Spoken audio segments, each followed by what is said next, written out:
lecture series in radiation oncology. Доброго вечора і слава Україні. So here's the slide for Stanford physicians who can apply for Stanford CME credits. I will also post this information in the chat.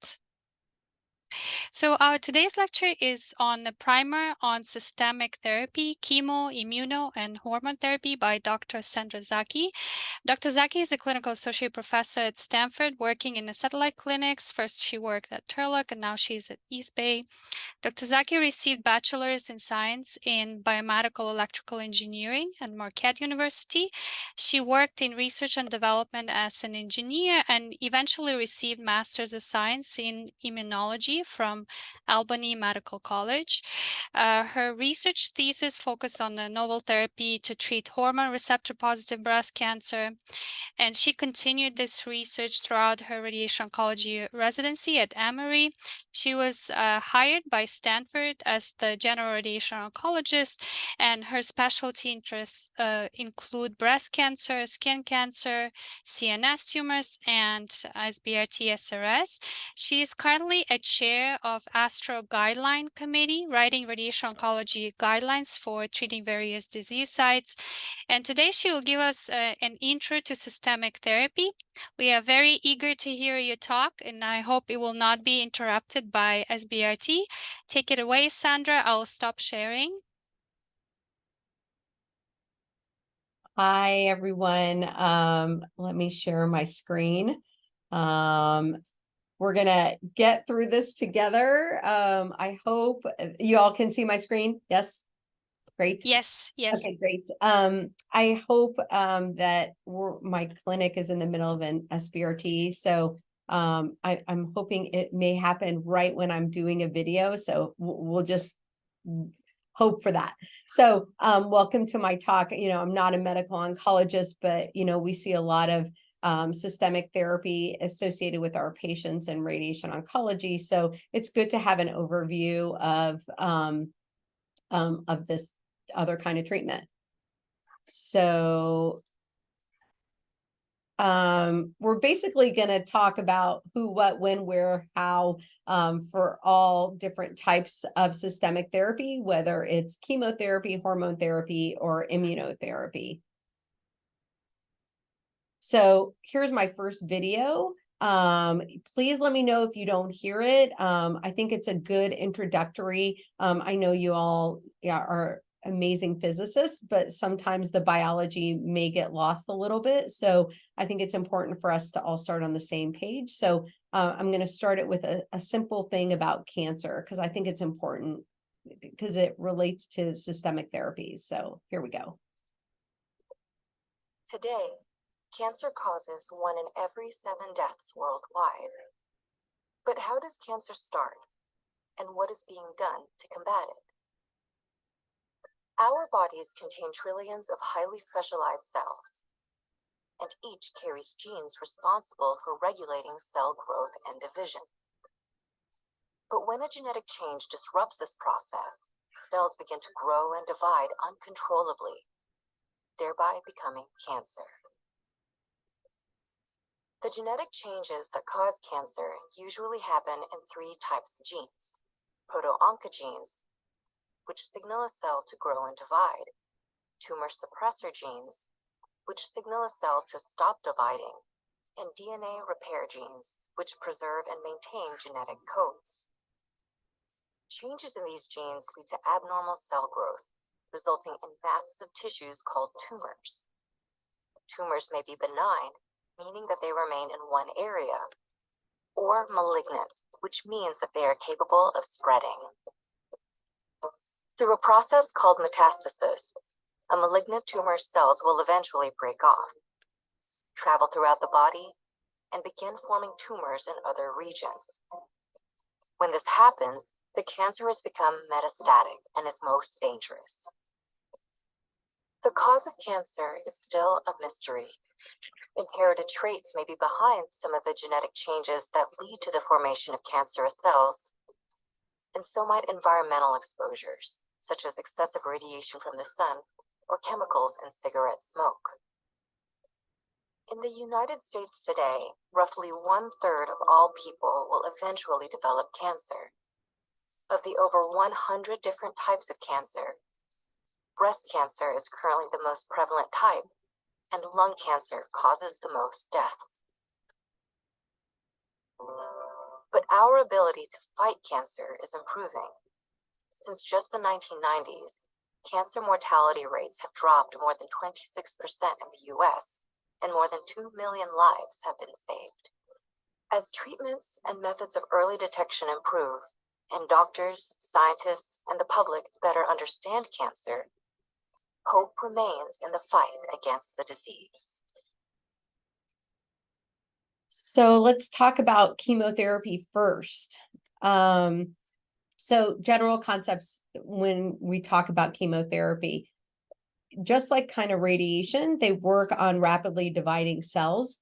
The aim is obviously to kill the tumor cells and to have those side effects be minimal. It's just like radiation.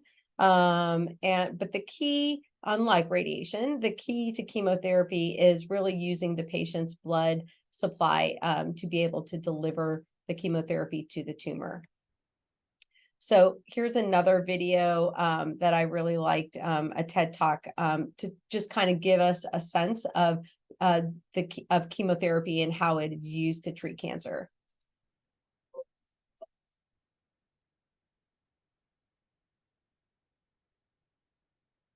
During World War I, one of the horrors of trench warfare was a poisonous yellow cloud called mustard gas. For those unlucky enough to be exposed, it made the air impossible to breathe, burned their eyes, and caused huge blisters on exposed skin. Scientists tried desperately to develop an antidote to this vicious weapon of war. In the process, they discovered the gas was irrevocably damaging the bone marrow of affected soldiers, halting its ability to make blood cells. Despite these awful effects, it gave scientists an idea. Cancer cells share a characteristic with bone marrow. Both replicate rapidly. So could one of the atrocities of war become a champion in the fight against cancer? Researchers in the 1930s investigated this idea by injecting compounds derived from mustard gas into the veins of cancer patients. It took time and trial and error to find treatments that did more good than harm. But by the end of World War II, they discovered what became known as the first chemotherapy drugs. Today, there are more than 100. Chemotherapy drugs are delivered through pills and injections and use cytotoxic agents, which means compounds that are toxic to living cells. Essentially, these medicines cause some level of harm to all cells in the body, even healthy ones, but they reserve their most powerful effects for rapidly dividing cells, which is precisely the hallmark of cancer. Take, for example, those first chemotherapy drugs, which are still used today and are called alkylating agents. They're injected into the bloodstream, which delivers them to cells all over the body. Once inside, when the cell exposes its DNA in order to copy it, they damage the building blocks of DNA's double helix structure, which can lead to cell death unless the damage is repaired. Because cancer cells multiply rapidly, they take in a high concentration of alkylating agents, and their DNA is frequently exposed and rarely repaired. So they die off more often than most other cells, which have time to fix damaged DNA and don't accumulate the same concentrations of alkylating agents. Another form of chemotherapy involves compounds called microtubule stabilizers. Cells have small tubes that assemble to help with cell division and DNA replication, then break back down. When microtubule stabilizers get inside a cell, they keep those tiny tubes from disassembling. That prevents the cell from completing its replication, leading to its death. These are just two examples of the 6 classes of chemotherapy drugs we use to treat cancer today. But despite its huge benefits, chemotherapy has one big disadvantage. It affects other healthy cells in the body that naturally have to renew rapidly. Hair follicles, the cells of the mouth, the gastrointestinal lining, the reproductive system, and bone marrow are hit nearly as hard as cancer. Similar to cancer cells, the rapid reproduction of these normal cells means that they're reaching for resources more frequently and are therefore more exposed to the effects of chemo drugs. That leads to several common side effects of chemotherapy, including hair loss, fatigue, infertility, nausea, and vomiting. Doctors commonly prescribe options to help manage these side effects, such as strong anti-nausea medications. For hair loss, devices called cold caps can help lower the temperature around the head and constrict blood vessels, limiting the amount of chemotherapy drugs that reach hair follicles. And once a course of chemo treatment is over, the healthy tissues that have been badly affected by the drug will recover and begin to renew as usual. In 2018 alone, over 17 million people worldwide received a cancer diagnosis. But chemotherapy and other treatments have changed the outlook for so many. Just take the fact that up to 95% of individuals with testicular cancer survive it, thanks to advances in treatment. Even in people with acute myeloid leukemia and aggressive blood cancer, chemotherapy puts an estimated 60% of patients under 60 into remission following their first phase of treatment. Researchers are still developing more precise interventions that only target the intended cancer cells. That'll help improve survival rates while leaving healthy tissues with reduced harm, making one of the best tools we have in the fight against cancer even better. Have you ever wondered why after many years and extensive research, we still haven't cured cancer? So, any questions so far? I thought the videos did. Did you know that video was made by one of our residents, Josh? No. Yes, Stanford resident. Oh, no. Oh, good for him, because it was very informative and really, I thought, did a much better job than I could do speaking. So, wow, very cool. Thanks, Natalia. So, we're not going to go through details, but I wanted to just put down in writing kind of all the different chemotherapy groups that can affect DNA. They affect them in so many different ways. We're not going to go into all the different ways, but I kind of highlighted in red all the different names that you may hear commonly being used either concurrently with radiation or before or after radiation. But these are all agents that affect DNA. So you can imagine when they're treated concurrently with radiation, the effects that can happen.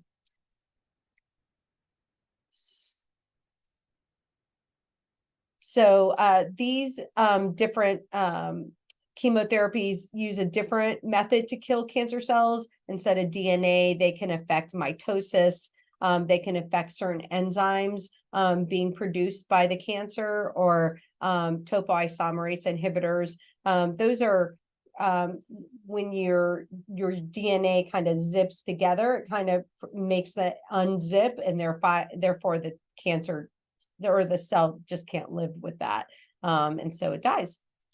So this is a really busy slide, but what's important to note is that in the cell cycle here, you can see that there are different parts of the cell cycle that are impacted by either chemotherapy or radiation. So for instance, here in the cell cycle, they're resistant to radiation, but they're sensitive to this type of chemo. And here, they're sensitive to radiation. And why this is important is because this kind of explains why we use different chemotherapies, more than one chemotherapy, because one chemotherapy can affect one part of the cell cycle, another chemotherapy can affect another part of the cell cycle, and therefore whatever part of the cell cycle the cancer is in, it will be attacked by chemotherapy. And similarly, why we do chemotherapy with radiation, because they may work at different parts of the cell cycle.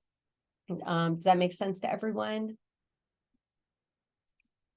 So chemotherapy, wow, what an advancement we've had in how chemotherapy is delivered. Before, everyone who got chemo was in the hospital because we couldn't manage their symptoms. We're talking 1940s, 50s, 60s, but now chemotherapy is mostly delivered as an outpatient. patients either come into the cancer center for IV chemotherapy. They can have oral chemotherapy. It can be delivered through IM. Chemotherapy can be delivered through chemoembolization, which is when they push the chemo through the femoral artery to go into like a liver tumor, for instance, where chemotherapy is directed directly into that liver tumor. It can be chemotherapy can be given through the CSF fluid throughout the brain and spinal cord if there are cancer cells there. And it can be given through into the bladder directly for bladder cancer. So when can chemotherapy be given in relationship to the patient's entire treatment cycle? Well, it can be given anytime. Some treatments are before surgery, some are after surgery, some are with radiation, some are without radiation. So this is just a big picture. No way are we going to go through it, but just looking at the different diseases here, and you can see the different timings of the chemotherapy. So sometimes chemo is given for cure in collaboration with the radiation at the same time, like for lung cancer or esophageal cancer. And sometimes the chemotherapy is given before or after radiation, like in breast cancer. So there are all different ways to deliver chemotherapy. So just like the video suggested, there's really good things about chemotherapy in terms of killing cancer cells, but there are also a lot of potential side effects, mostly exactly like the video said, affecting the bone marrow, the mouth, the entire mucosa from the mouth all the way through to the anus, losing your hair. Those types of things can be affected because those are the most common normal healthy cells that are constantly replicating like cancer cells. So these are the certain chemotherapy agents that are that are associated with these common side effects. So adriamycin can affect the heart, bleomycin can cause lung scarring, cisplatin can cause renal failure, and vincristine can have a lot of damage to the brain and neurologic system if given, especially with radiation. So potential long-term side effects of chemotherapy, just like radiation, although chemotherapy is great for killing cancer, it can also cause cancer. Commonly, if it causes cancer, it's going to be a leukemia or a lymphoma because those bone marrow cells have been altered in some way because of the chemotherapy. We talked about this lung scarring that can happen. There can be esophageal strictures from chemotherapy if the tumor is in the esophagus. Chemotherapy can cause a dry mouth, bleeding, bowel dysfunction, and infertility. That's probably the big one, is infertility for patients who are childbearing age. It can affect ovarian function as well as sperm function. So important thing to talk about if patients are in that time in their life receiving chemotherapy. So why do we give chemotherapy with radiation? We give it because it's more a synergistic effect than an additive. So an additive effect would be like if chemo kills one cell and radiation kills one cell, then we have two cells dead. Whereas a synergistic effect is more like if chemo kills one cell by itself and radiation kills one cell by itself, together they can kill 20 cells. And so there are some cancers and there are some treatments in which this synergistic effect has been shown. And so those are the patients that we give concurrent treatment. These chemos are called radiation sensitizers.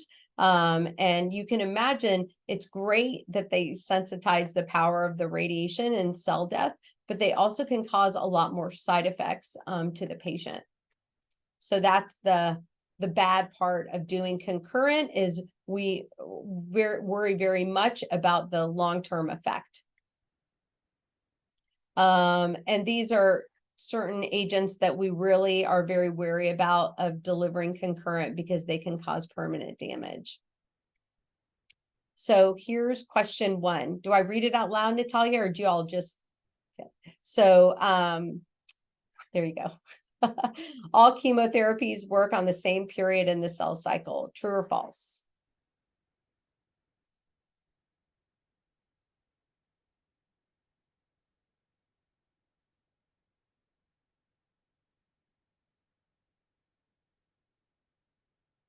Great. So most of you got the right answer, and that is false. Like we talked about, they use multiple chemotherapy agents to attack different parts of the cell cycle to get our maximum cell death. So question number 2, slowly dividing cells are more susceptible to chemotherapy. True or false?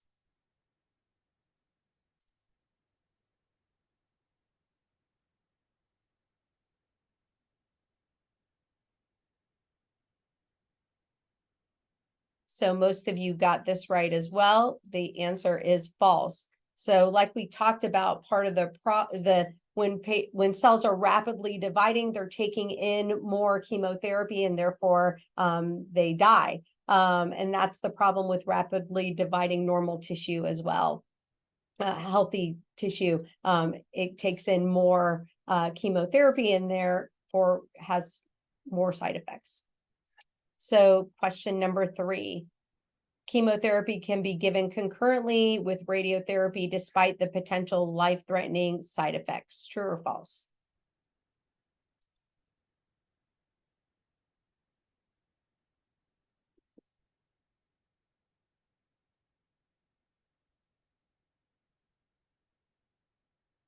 Great job.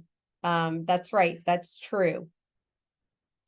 There are more side effects associated with combining these treatments, but the benefit outweighs their risk. So now let's talk about targeted therapies. So I think this is, I don't know, maybe our residents did this talk too, but I thought, oh no, this was from Penn, sorry. So this is a great talk. It's specifically about melanoma, but I think it gives a great overview about targeted therapies. You've just been diagnosed with melanoma.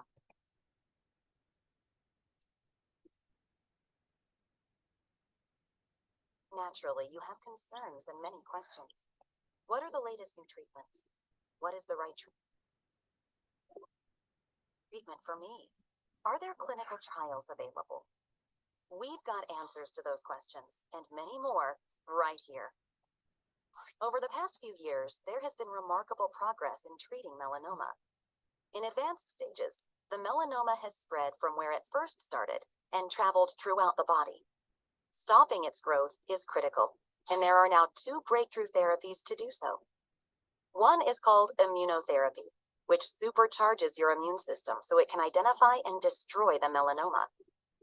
Another cutting-edge treatment is targeted therapy, where we learn which genes in your cancer are broken, and then target powerful medicine directly to the damaged genes. First, let's take a closer look at how immunotherapy works.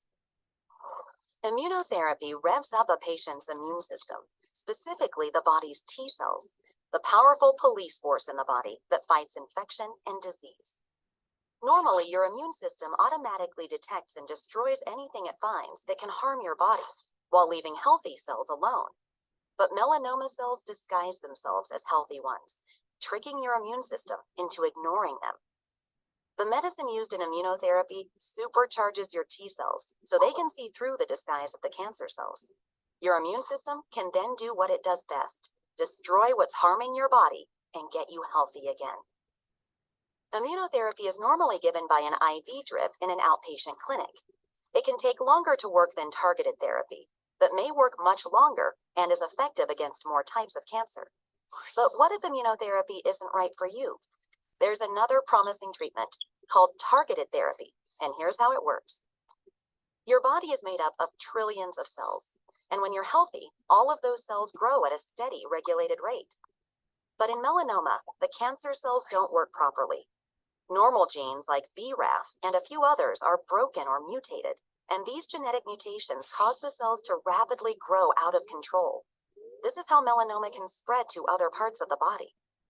Targeted therapies are designed to stop those out-of-control cells from growing. First, doctors perform genetic testing to learn precisely which genes are broken in your melanoma cells. If we find that the BRAF or other recognized genes are broken, then we can tailor a personalized therapy that targets your specific cancer cells. The medicine works to shut down the broken gene pathways, helping shrink the cancer and stop its growth.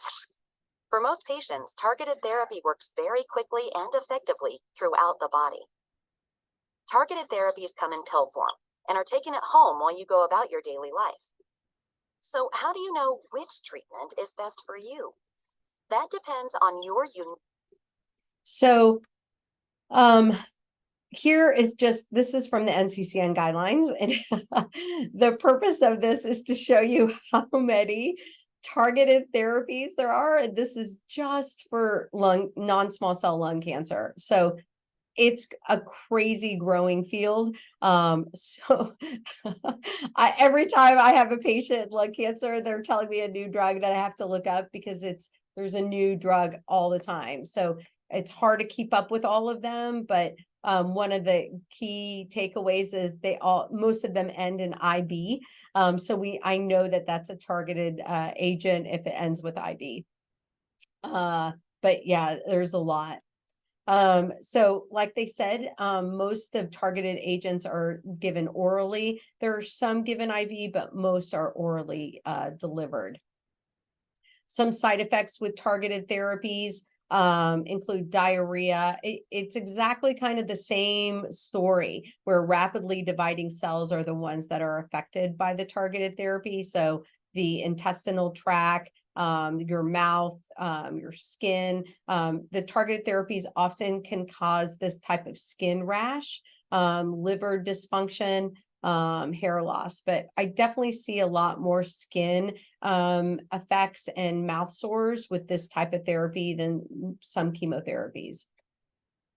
So here's the problem with the targeted therapy is the cancer cell outsmarts us and it becomes resistant to that targeted therapy. And it either changes the target or it changes a way that it proliferates so that targeted therapy no longer works, is not as effective.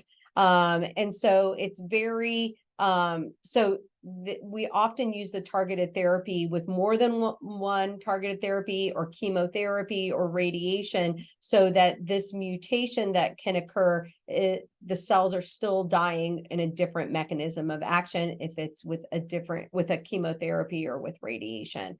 So this is a known effect of the targeted therapies when patients are on them for a long period of time.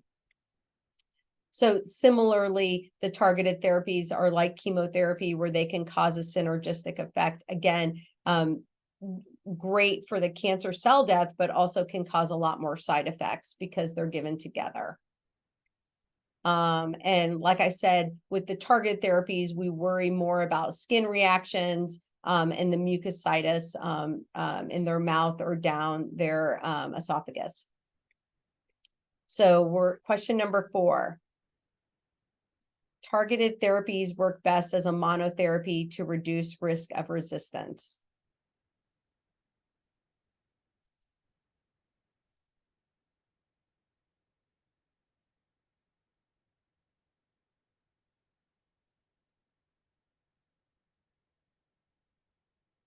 Oh, so this was tough for everyone. So the answer is false. So like I said, the targeted therapies, if they're given long enough, they can often cause the cells can mutate and therefore they don't die anymore and they find a new way to survive the targeted therapy. So giving a targeted therapy as a monotherapy often causes this outcome. And so we give the targeted therapies with chemotherapy or other targeted therapies or radiation to affect cell death through different mechanisms of action. Hopefully that makes sense. So next is immunotherapy. So you learned a little bit about immunotherapy in that previous talk. And this specifically talks only about immunotherapy, and I think in greater detail, I think does a better job of explaining the immune system. Block, flag, deliver. How monoclonal antibodies treat cancer. Antibodies are molecules that our bodies make to help fight germs. Monoclonal antibodies are similar molecules that are made in laboratories and are used by doctors to find or treat cancer and other diseases. This video explains what monoclonal antibodies are and a few ways they're used to treat cancer. Antibodies are Y-shaped molecules that attach tightly to a target. They're very specific, meaning that each antibody attaches to only one target. An antibody and its target fit together like pieces of a puzzle. In the laboratory, scientists can make many identical copies of a monoclonal antibody that can attach to a specific target, such as a molecule on the surface of cancer cells. These monoclonal antibodies can block molecules cancer cells need to grow, flag cancer cells for destruction by the body's immune system, or deliver harmful substances to cancer cells. This makes them a valuable type of targeted therapy for treating cancer. For example, a monoclonal antibody called trastuzumab attaches to a molecule called HER2 on the surface of some cancer cells. Blocking HER2 keeps it from sending signals the cancer cells need to grow. Another example involves VEGF, which is a molecule that makes blood vessels grow. A monoclonal antibody called bevacizumab blocks VEGF. Blocking VEGF stops the growth of new blood vessels that the tumor needs to survive. A third example is the monoclonal antibody pembrolizumab. Pembrolizumab attaches to molecules called immune checkpoints on immune cells. Blocking immune checkpoints helps the immune cells kill cancer cells. Other monoclonal antibodies treat cancer by flagging cancer cells for destruction. For example, when the monoclonal antibody rituximab attaches to a molecule called CD20 on cancer cells, it acts like a flag for immune cells. The immune system sees this flag and destroys the cancer cells. Some monoclonal antibodies fight cancer by delivering drugs, toxins, or radioactive particles to cancer cells. For example, brentuximab vedotin is a monoclonal antibody that is linked to a chemotherapy drug. When the antibody attaches to its target on cancer cells, it delivers the chemotherapy drug, which kills them. Cancer researchers are continuing to investigate new ways to use the precision of monoclonal antibodies to treat cancer patients. For more information, see cancer. So I think that was just a perfect way of describing how these antibodies or how these agents work. These are some of the common immunotherapies that you may hear. So rituximab is used for lymphomas. Erbitux is used for head and neck cancer. Trastuzumab or pertuzumab, those are used for breast cancer, esophageal cancer. I'm sure you hear a lot of, we'll say Ipi-Nivo. So these are common drugs used for melanoma or lung cancer. Pembro's used for, you see a lot of Keytruda ads on TV. This is treated for lung cancer and again, melanoma as well. Avastin, which is the immunotherapy that affects the blood vessel growth, is used for GBMs and other solid tumors like colon cancer, but mostly GBMs. So the timing of the immunotherapy, so they're really working hard on finding like immunotherapy to be used as a vaccine. So get like a melanoma vaccine, so your immune system mounts a response if it sees any melanoma cells in it, or that's just one example. Those haven't been so successful, but they're still working on it. I think that there's a potential for this. I just think it can be, it's just so complicated. And then they can be given just like chemo, just like targeted therapy, neoadjuvantly, concurrently, definitively. These are mostly all given through IV. I don't know of any immunotherapy given orally, so it's all done through the blood. So the immunotherapies, you can think about it as if they have side effects, it's because they're mounting an immune response to something. So that immune response may be to the lung, where they create a lot of inflammation in the lung, or that immune response may be to the GI tract, where they create a lot of inflammation, like to the stomach or the colon, can cause a lot of problems, life-threatening problems. They can cause bleeding. That is also fatal. So these drugs are very, very powerful. And because they're so new, we're still learning all the good and the bad of them. But these are drugs definitely to be highly respected when being delivered to patients. So one of the cool things about immunotherapy that's different from all other systemic therapies is this abscopal effect. So basically what that is you give a patient immunotherapy, and let's say we give radiation to their largest tumor here. What we see with these immunotherapies is there seems to be an immune response that's mounted, and then that actually causes the other tumors in the body to shrink. Even though they did not receive radiation, some of them completely go away. This is seen in kidney cancers as well as melanoma. It's funny, we used to talk about this all the time, and I feel like we used to see it more often than we do now. I don't see this effect as much, but it's a very real effect that can happen, again, with the immunotherapies more than any of the other systemic therapies. Like we talked about, these therapies can kill patients, whether it's through pneumonitis, bleeding, or denuding the entire mucosa of the GI tract, and patients die in that circumstance. So this is like you guys hear of CAR T therapy, and you hear of other types of therapy where they use the immune. It's not like immunotherapy like we think about, where we're giving an IV of a drug and it kills, it goes to the tumor and it mounts an immune response.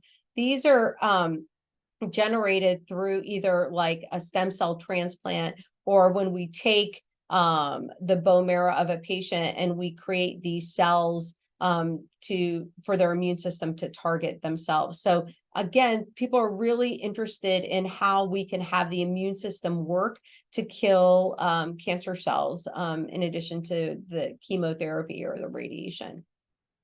So question number 5. Because immunotherapy works directly with the body's immune system, it is rare to have fatal toxicity.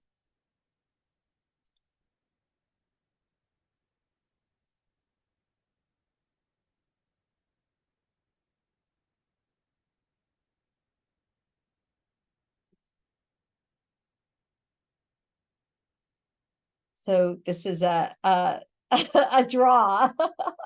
So the answer is false.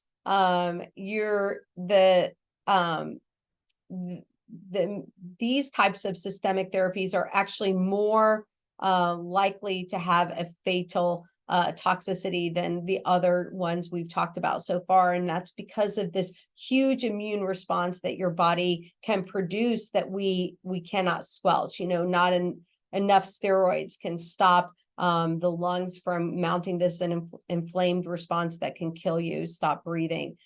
So these are can be very deadly treatments that patients, and when I've seen it happen, it happens just like that. It doesn't, it's not like a ramping up where, oh, they're short of breath and then they're on oxygen and then they die. They're doing great, and then all of a sudden they are unable to breathe and they go into the hospital and they're in respiratory failure. So these treatments can be very fatal. And finally, hormonal therapy. These are given to patients primarily for breast cancer or prostate cancer. So for breast cancer, most breast cancers have an estrogen or progesterone receptor on top or outside of the cell. And when that breast cancer cell sees estrogen or progesterone, it tells the cell to divide and grow. And so a lot of our therapy used to treat breast cancer affects the estrogen and or progesterone receptors. So these are all oral therapies. Actually, there's one intramuscular therapy, but most of them are oral therapies and affecting different parts of the estrogen pathway in these breast cancer cells. Faslodex is an injection that's given intramuscular, and it's given once a month to those patients. Patients can have their ovaries removed if they're young and still having their period to try to really suppress that estrogen and progesterone hormone level in their body. So it can be done either through removing the ovaries or by giving Lupron. And these oral therapies can be given concurrently, adjuvantly, neoadjuvantly. The one caveat is, I'd say, tamoxifen. There were earlier studies that tamoxifen can cause lung scarring, so I try to avoid tamoxifen concurrently with radiation. Prostate cancer, similarly, for the male hormone is testosterone, and so prostate cancer grows from testosterone. Testosterone fuels it.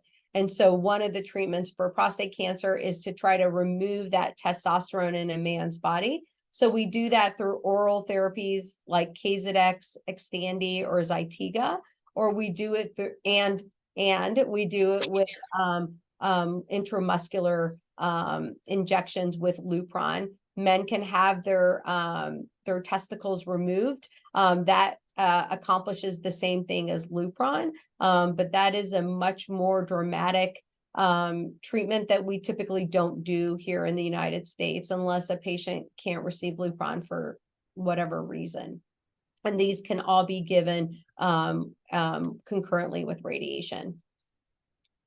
So the good of the hormone therapy is, like I said, it affects, especially with prostate cancer, it shows that when men receive this Lupron treatment with the radiation, it seems to have the radiation be more powerful and affect those cancer cells more. And so there is some type of synergistic effect. I don't know that nuance, but it has been shown time and time again that giving the Lupron concurrently with radiation improves disease-free survival and overall survival in men with prostate cancer. The bad of whether it's prostate cancer treatment or breast cancer treatment is these treatments that affect the hormones of the patient can cause similar side effects. So hot flashes, night sweats, decreased libido, weight gain, irritability, muscle loss, hair thinning, bone thinning, all these hormone therapy, because these are the things that the hormones, female or male hormones, do for our bodies. They stop these things from happening. So when they're depleted, these things can come out. Any questions? I know that was a lot of information, but I wanted to leave time for questions because it was a lot of information in great detail. Thank you so much, Sandra, and it's great that you were not called to the machine. I know. I don't We know are what lucky. happened, but I'm happy about it. Sandra, I would like to ask a question about the cost of these therapies. So probably it varies widely, right? The more targeted, like CAR-T, can be quite expensive. What's the approximate cost in your Yeah, I mean, absolutely. So, you know, chemotherapies that have been around a really long time, like cisplatin, carboplatin, Taxol, you know, 5-FU, all of those, I think are relatively low cost. I don't know the exact numbers, but they're relatively very low cost. I think the high cost systemic therapies are most that are oral therapies. So like Xeloda is the oral part, the oral rendition of 5-FU. And so for patients who get 5-FU through the IV, their insurance companies have no issue with that.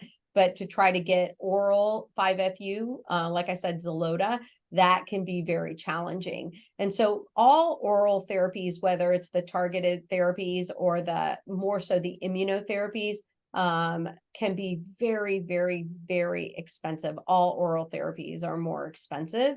The hormone therapies, not so much, but definitely the targeted therapies, chemotherapies.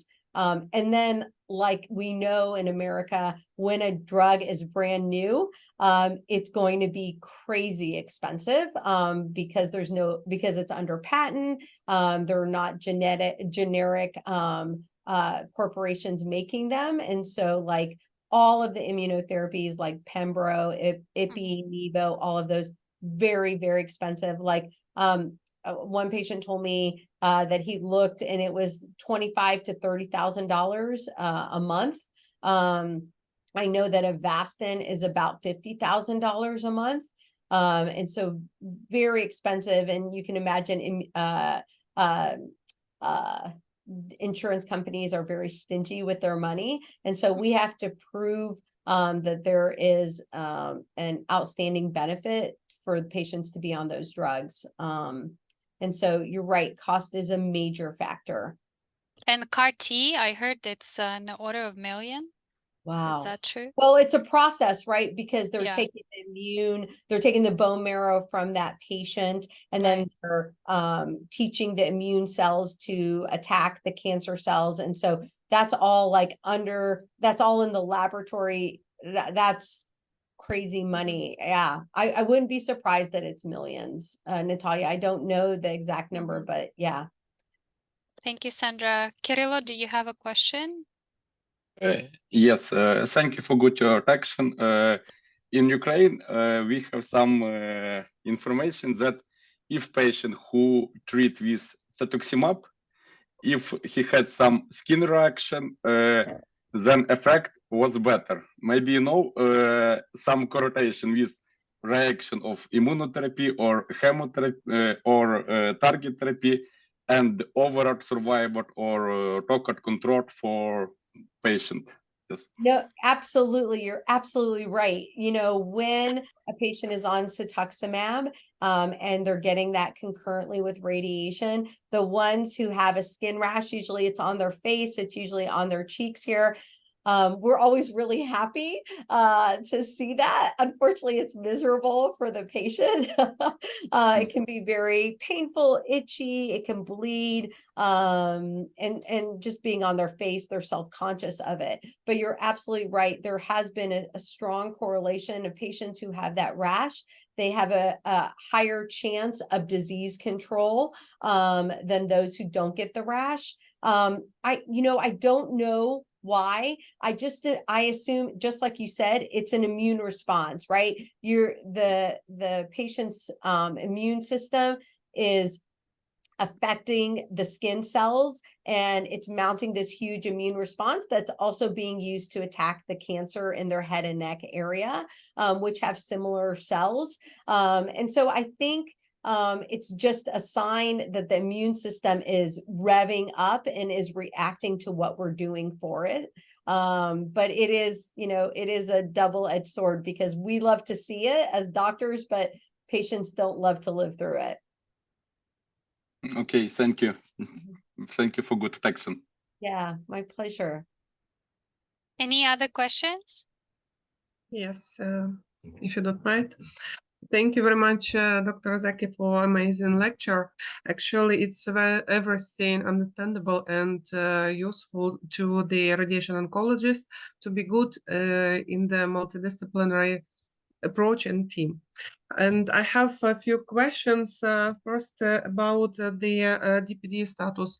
Have you checked the DPD status routinely to the patients who gets 5-FU or capecitabine? I'm sorry. Can you repeat your question? About DPD status, have you checked the DPD status when you use 5-FU or capecitabine in the treatment? I don't check that. So maybe you can enlighten me a little. Sorry. And about cold heads, you mentioned that you use during the chemotherapy, and share with us the effect of this, because in Ukraine it's not frequent in the treatment. It's very expensive. That part may be partly why. And you know, just like Natalia was asking, it's a very expensive treatment. I can tell you, you know, a lot of our patients choose not to do it, but I've had a handful of young patients with breast cancer who choose to do it.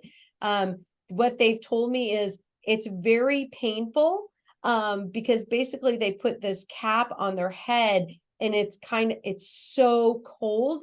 So imagine like being out in the freezing cold, and your scalp is out exposed to the snow or the cold wind chill. It can be very painful and sensitive. So I heard it's not comfortable, but what I can tell you is the patients that stick with it and do it and endure that discomfort, they don't lose their hair At Mhm. all? at all. Oh my goodness. It's great. Actually, At it's all. great, especially for young ladies. It's very amazing. But it's As- very as- important. Yeah. Especially when so many times we hear young patients say, I'm not going to do chemo because I'm not going to lose my hair. I don't want to look sick. Mhm. Yes. And so if we can provide them this opportunity to try not to lose their hair, and go through with the chemo, it's worth it. I mean, I don't think it's 100% for all patients, but I will say in the patients that I have seen who have done it, none of them have lost their hair. But it's very uncomfortable. Like I didn't realize it was so uncomfortable until all of them talked about it with me, and they say it's very painful. And I've heard about the gloves and socks for the prophylaxis of the neuropathy. Is it true? Say that again. I've heard about gloves and gloves. socks against the neuropathy. Yeah. symptoms. So, you know, nothing solves neuropathy. You know, I think we've all tried to figure out what we can do for neuropathy. You know, there's a lot of drugs that we can use that they basically use for diabetic neuropathy, and they use the same drugs for chemotherapy neuropathy. Sometimes it works, sometimes it doesn't.